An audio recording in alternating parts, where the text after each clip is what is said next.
हर हर महादेव। स्वागत है आप सभी का शिव पुराण के इस नए अध्याय में।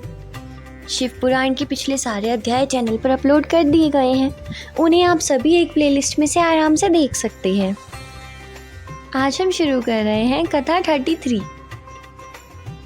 श्री शिव महापुराण की आज की कथा में शिवजी और पार्वती जी के पुत्र स्कंद यानी कि कार्तिकेय के द्वारा दैत्यों के वध के विषय में देखेंगे। स्कंद के चरित्र बहुत पवित्र है, उन्हें सुनने से और सुनाने से मोक्ष प्राप्त होता है।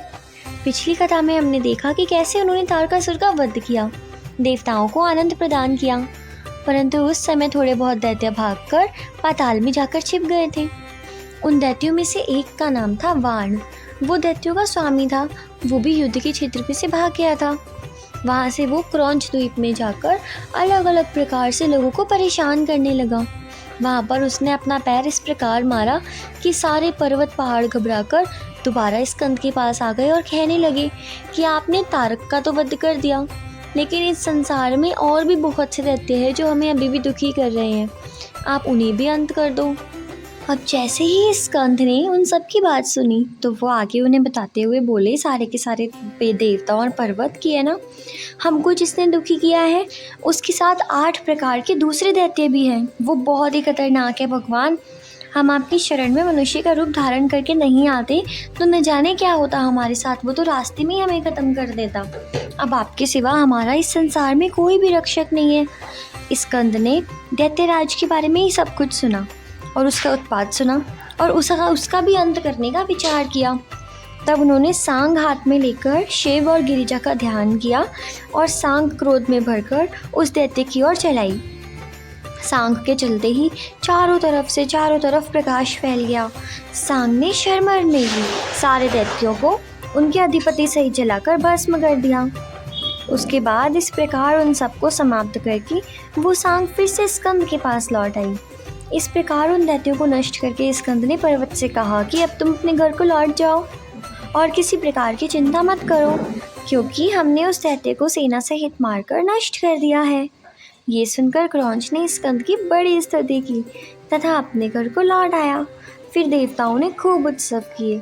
उसके बाद स्कंद ने उसी स्थान पर 3 शिवलिंगों की स्थापना की। उन तीनों का नाम रखा। पहला था प्रतिज्ञेश्वर महादेव।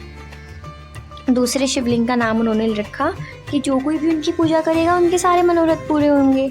इसी प्रकार दूसरे का नाम लिखा कपालेश्वर महादेव और तीसरे का नाम रखा कुमारेश्वर महादेव। इन शिवलिंगों के लिए यह वरदान भी दिया कि इनकी पूजा से तीनों लोकों में सुख प्राप्त होगा। इसके पश्चात उसी स्थान के निकट स्कंद ने जय स्तंभ स्थापित किया। शिव और शिवलिंग दोनों स्तंभ की स्थापना करना और उनकी पूजा करना हमारे सारे कार्यों को सिद्ध करता है। इसके अतिरिक्त देवताओं तथा मुनीश्वरों ने एक और शिवलिंग की स्थापना कर दी, जिसका नाम रामेश्वर रखा गया। उसकी पूजा प्रज्ञा की सब कामनाएं सिद्ध करती हैं। जिस समय सभी देवता और दैत्य लड़ाई में व्यस्त थे और स्कंद जी की तेज न सहकर चारों ओर भाग रहे थे, उसी समय वाण दैत्य का वृतांत हम आपको बता सकते हैं कि कैसे स्कंद ने उन्हें मारा। अब हम आगे बताते हैं आपको कि प्रलंब नामक राक्षस को उन्होंने कैसे मारा। वो दैत्य ऐसा है कि शेष के घर में जाकर 10 कोटि सेना लेकर बहुत ज़्यादा उपद्रव बनाने लगा। अब यहाँ कोटि का मतलब करोड़ नहीं है, बल्कि कोटि का मतलब है 10 प्रकार की सेना ले जाकर बहुत उपद्रव बनाने लगा। शेष के पुत्र प्रलंब का सामना किया, लेकिन अंत में उन्होंने पराजय स्वीकार कर ली। यानी कि जो शेषनाग थे विष्णु जी ने, उनके बेटे ने भी प्रलंब के साथ लड़ाई करने की कोशिश करी, लेकिन अंत में वो हार गया। उसके बाद शेष जी के पुत्र कुमुंद ने स्कंद की शरण में आकर स्तुति की और उन्हें प्रलंब का अंत करने के लिए कहा और विस्तार पूर्वक सारी कथा उन्होंने सुना दी। उन्होंने कहा स्कंद से कि हे भगवान, आप उन्हें भी मारकर हमारे कष्टों को दूर कर लो। मेरे कहने पर शेष जी ने उस दैत्य को नष्ट करने के लिए स्कंद से विनती की। स्कंद ने ये सुनकर अपनी शक्ति को उठा लिया और शिवजी और गिरिजा का एक बार फिर से ध्यान किया और दोबारा से दैत्य को मारने के लिए अपना वही जो शस्त्र था वो फेंक दिया। इस बार भी दोबारा संपूर्ण संसार में प्रकाश फैल गया। उसके बाद जो उनका सांग था वो चारों पाताल लांघकर शीघ्र ही 10 करोड़ दैत्यों को प्रलंब सहित मारकर भस्म कर देता है। इस प्रकार एक ही शक्ति से सबका नाश हो जाता है। फिर से वो घूम के स्कंद के हाथ में आ जाता है तो इस प्रकार जो उनके पास सांग नाम का अस्त्र था, जब भी उन्हें किसी भी देवता की मदद करनी होती और किसी भी दैत्य को मारना होता, वो शिव जी का और पार्वती जी का ध्यान करते और अपने सांग को फेंक देते। सांग सबको मार के वापस उनके पास ही आ जाता। यानी कि जैसे शिव जी का त्रिशूल है, ऐसी सारी शक्ति उनके पास भी थी। अब इस तरह सभी देवताओं ने बहुत प्रकार के उत्सव किए और सबके कष्ट नष्ट हो गए। सभी देवताओं ने स्कंद की स्तुति करते हुए बताया कि हे महाराज, आप तो केवल 7 दिन के ही बच्चे हो, छोटे से 7 दिन की बालक हो, आपने इतने सारे राक्षसों को मार दिया। ये तो बहुत ही आश्चर्य की बात है। तथा जिस मार्ग से कुमुंद नाग धरती को फोड़कर पाताल में गया था, वह सिद्धकूल के नाम से प्रसिद्ध हुआ है। जो वहाँ पर स्नान करते हैं उनके सारे कलेश मिट जाते हैं तथा अंत में वो कैलाश पर्वत में स्थान प्राप्त करते हैं। स्कंद के चरित्र बहुत पवित्र होते हैं क्योंकि उन्हें सुनने से और सुनाने से मोक्ष प्राप्त होता है। इस प्रकार यहाँ हमारी कथा 33 समाप्त होती है और अब हम शुरू कर रहे हैं कथा 34। एक बार जब शिवजी और पार्वती जी विहार कर रहे थे, तब सभी देवताओं ने अपने स्वार्थ के लिए उन्हें अलग कर दिया। तब गिरिजा तो बहुत क्रोधित हो गई। इस घटना को घटते हुए देखकर शिवजी ने पहले ही सारे देवताओं को समझा दिया, देखो हमारे पास से तुम सब शीघ्र ही यहाँ से भाग जाओ, वरना अगर पार्वती को गुस्सा आ गया ना तो तुम सब एक बार में भस्म हो जाओगे। अब शिवजी की ये बात सुनकर सारे देवता वहाँ से उठकर भाग गए। अब जब सारे देवता जा रहे थे तब गिरिजा वहाँ पर पहुँच गई और उनको सारे देवताओं के ऊपर बहुत ज़्यादा गुस्सा आया। वो बहुत ही ज़्यादा क्रोधित हो गई। ऐसा लग रहा था कि अभी प्रलय आ जाएगी। उसके बाद गिरिजा ने देवताओं को श्राप दिया। श्राप देने के बाद भी उनका क्रोध शांत नहीं हुआ। उनका शरीर दुख की अधिकता के कारण शिथिल हो गया। शिव ने गिरिजा को इस प्रकार दुखी देखकर गोद में उठा लिया और बहुत से प्रेम की बातें की। उन्होंने उन्हें समझाते हुए कहा, अरे गिरिजा, तुम मुझसे इस प्रकार अप्रसन्न क्यों हो? मेरी तो कोई गलती भी नहीं है, ये तो अनजाने में अपराध हो गया। तुम्हारे बिना तो मैं अंगहीन हूँ और तुम तो सबकी माता हो। तब पार्वती ने कहा कि ये देवता कभी भी आपको अकेला नहीं छोड़ते हैं, हमेशा आपके आगे पीछे घूमते रहते हैं, इस कारण हमें और आपको तो समय ही नहीं मिल पाता है। तो पार्वती बहुत ही ज़्यादा क्रोधित की। तभी शिवजी उनको बहुत प्यार से समझा रहे थे। उन्होंने कहा कि मैं तो तुम्हारा ही रूप हूँ और तुम मेरी ही रूप हो। तुम्हारे अधीन तो तीनों लोगों के कार्य होते हैं, तुम्हारे बिना तो सब लोग निर्भर है। इसलिए अब तुम खुश हो जाओ तथा हमारे सारे दुखों को दूर करो। अब शिवजी के मुंह से ये सारी बातें सुनकर गिरिजा बोली, अरे नाथ, क्या आप मेरे दुखों को नहीं जानते हो? संसार में संतानहीन होने के बराबर और कोई दुख नहीं है। मेरा पहला जन्म सती वाला तो बिना संतान के ही व्यतीत हो गया। अब क्या इस जन्म में भी मुझे बिना पुत्र के ही रहना होगा? देवताओं ने छल करके मुझे बांझ बना दिया और मुझे बहुत दुख पहुंचाया। यदि पुत्र न हो तो संसार के सहस्र ऐश्वर्यों पर भी धिक्कार है। एक गुणवान पुत्र, एक अच्छा पुत्र उत्पन्न होता है, तभी सारे शुभ कार्य होते हैं और सारे फल प्राप्त होते हैं। ये बोलकर गिरिजा बहुत रोई। तब शिवजी ने गिरिजा को उठाकर हृदय से लगाते हुए कहा, हे गिरिजा, अब तुम ऐसा उपाय बताते हैं हम तुम्हें जिससे 3 लोगों के कार्य पूरे होंगे। मैं ब्रह्मा और विष्णु को सबको वश में कर लूँगा। हम उसको अपना गुरु अर्थात गणपति कहेंगे। वो हमारा मुख्य रूप होगा जिसकी सेवा से समस्त दुख दूर होंगे और सुख की प्राप्ति होगी। तुम एक काम करो, तुम 1 साल तक उसका व्रत करो, तुम्हारे सारे मनोरथ पूरे हो जाएंगे और उनके नाम से ही सारे कष्ट पूरे होंगे। ये व्रत कृष्ण पक्ष की चौथ को किया जाता है और ये व्रत गणेश चतुर्थी का व्रत कहलाता है। उस व्रत को रखकर पवित्रता पूर्वक चंद्रमा के उदय होते ही पूजा करेंगे। ये व्रत समस्त व्रतों का राजा होता है और प्रत्येक इच्छा की पूर्ति करने वाला होता है।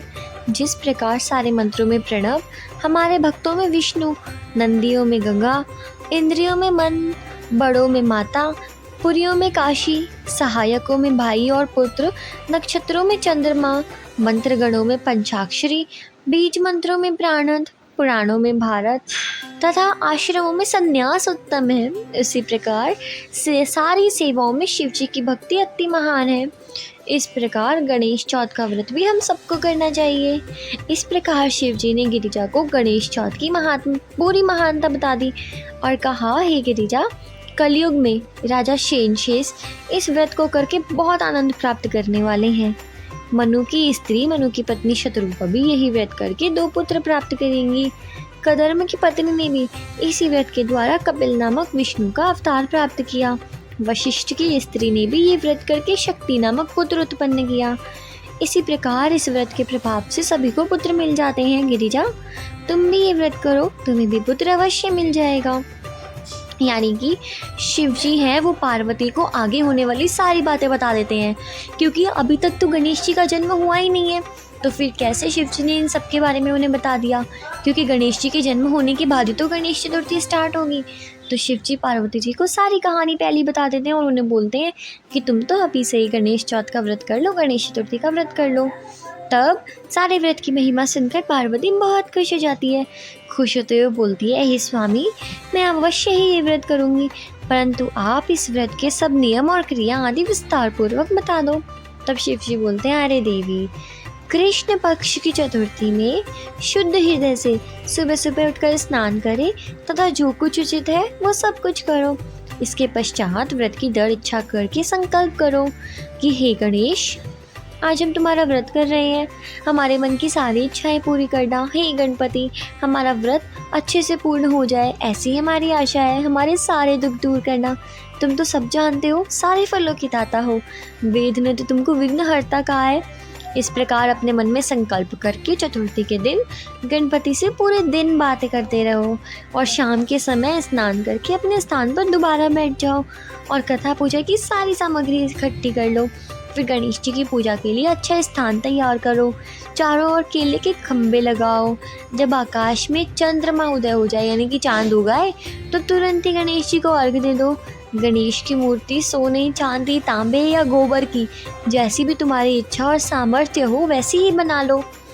उनको शुभ स्थान साफ स्थान पर रखकर कलश स्थापित करो, जिसके ऊपर दीपक जला दो। इसके पश्चात ध्यान लगाकर षोडोपचार से पोए से उनका पूजन करो। लाल फूल, वस्त्र, चंदन, कुरा आदि उनके सामने रखकर उनको आचमन कर दो। उनकी अच्छे से स्तुति करो, प्रेम में मग्न रहो, उनको प्रणाम करो और बारंबार उनकी सेवा करो। उसके बाद जो तुमने प्रसाद में पुआ चढ़ाया था वही पुआ पूजन कराने वाले ब्राह्मणों को खिलाओ। दक्षिणा के स्वरूप में उन्हें चांदी दे दो, सोना दे दो, पैसे दे दो।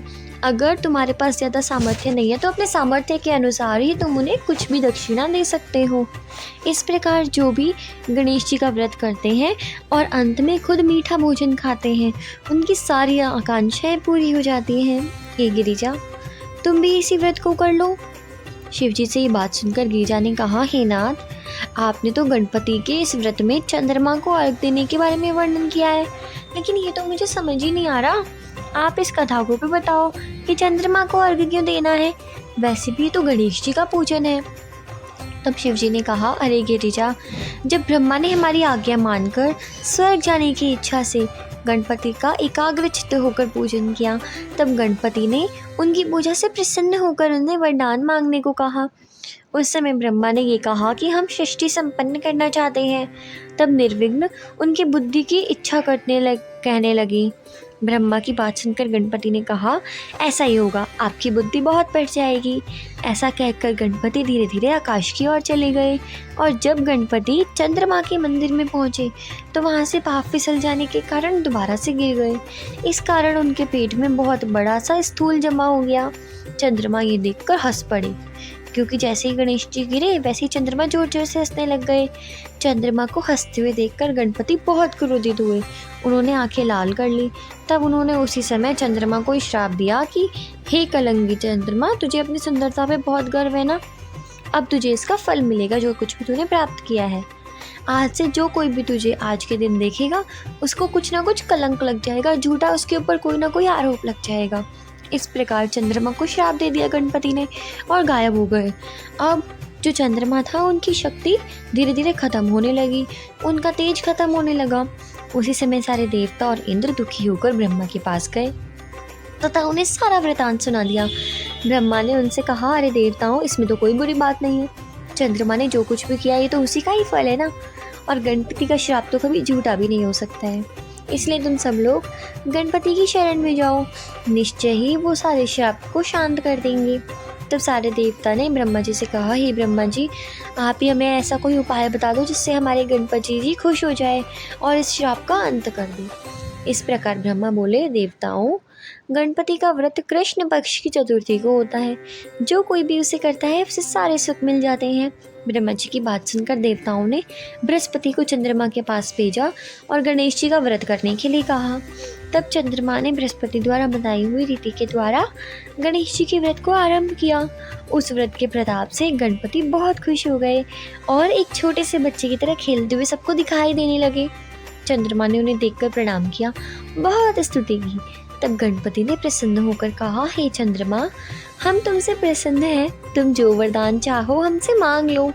उस समय चंद्रमा ने निवेदन किया, हे गणपति, मैं केवल यही चाहता हूँ कि आपके श्राप से मुक्ति पाकर सबके दर्शन के योग्य मैं हो जाऊँ। गणपति ने कहा, अब देखो, श्राप तो हमने आपको दे दिया है, श्राप तो खत्म नहीं हो सकता है, लेकिन आज से हर महीने शुक्ल पक्ष की चौथ को जो भी तुम्हें श्राप लगा है बस वो उसी दिन रहेगा। बाकी तिथियों से अगर कोई भी तुम्हें देखता है तो कोई परेशानी नहीं है। जो भी मनुष्य पहले दूज और तीज को तुम्हें देखेगा उसे चतुर्थी को देखने का भी प्रभाव नहीं होगा। परंतु साथ में हम तुमसे ये भी बोलते हैं कि हमारा पहला वचन झूठा नहीं होगा, अर्थात जो मनुष्य तुमको भाद के महीने में शुक्ल पक्ष की चौथ को तुम्हारा दर्शन करेगा ना, उसे पूरे साल भर कलंक लगा रहेगा। इस प्रकार गणपति के मुँह से ये बात सुनकर चंद्रमा ने कहा, हे गणपति, अब आप मुझे इस श्राप से भी दूर होने की कोई युक्ति बता दो। तब गणपति बोले, चंद्रमा देखो, जो मनुष्य हर महीने कृष्ण पक्ष की चौथ को तुम्हारे उदय से होने के समय मेरी और रोहिणी की एक साथ पूजा करेगा उसे कोई कलंक नहीं लगेगा। उसके बाद हमारी कथा सुनकर ब्रह्म भोज करेगा तथा स्वयं नमक आदि का त्याग करके केवल मीठा खाना खाएगा, उसे चौथ का दोष नहीं लगेगा और सारा का सारा फल भी उसे मिल जाएगा। जब भादो मास शुरू होता है तो शुक्ल पक्ष की चौथ में हमारी पूजा करो, उस व्रत से सारे कलेश दूर होंगे तथा जो मनुष्य चौथ का व्रत करेगा उसे कलंक नहीं लगेगा। चंद्रमा इतना कहकर गणपति अंतर ध्यान हो गए और चंद्रमा को दोबारा से अपनी शक्ति और रोशनी मिल गई। इस प्रकार इस कथा को सुनने से सारे पाप नष्ट हो जाते हैं, जो कि आपने भी सुन ली है। इसमें कोई संदेह नहीं है कि इस व्रत को करने से पुत्र के अतिरिक्त भी आपकी जो भी मनोभिलाषाएं हैं वो पूरी हो जाती है। शिव जी के मुँह से इस व्रत की महिमा सुनने के बाद पार्वती बहुत खुश हुई और उन्होंने मनी मन ये निश्चय किया कि वो भी ये व्रत कर लेंगी। शिव और शक्ति की ये लीलाएं केवल भक्तों को आनंद के लिए है, अथवा संसार में ऐसी कौन सी चीज़ है जो कभी शिव शक्ति की नहीं हो। अर्थात जो शिव जी है वो भविष्य में होने वाली सारी बातें भी बता रहे हैं पार्वती को, क्योंकि अभी तक गणेश जी का जन्म तो हुआ ही नहीं है, लेकिन फिर भी उन्होंने सारी कहानी पार्वती को बता दी है। इस प्रकार यदि आप शिव जी की भक्ति में लीन रहेंगे और उनकी सारी बात मानेंगे तो आपके साथ सदैव शुभ शुभ कार्य होंगे। हर हर महादेव। तो इस प्रकार हमारी आज की कथा यहाँ पर समाप्त होती है। अगर आपको हमारी आज की कथा अच्छी लगी तो जल्दी से वीडियो को लाइक कर दीजिए और हमें बताइए, क्या आप अगली बार कृष्ण पक्ष के महीने में चतुर्थी का व्रत करने वाले हो या नहीं हो। कमेंट में लिखकर बताओ। और आप हमें बताओ कि गणेश चतुर्थी के दिन क्या आप सभी व्रत करते हो, गणेश जी की पूजा करते हो। अगर नहीं करते तो अब से करना शुरू कर देना। तो मिलते हैं अगले अध्याय में, तब तक के लिए हर हर महादेव।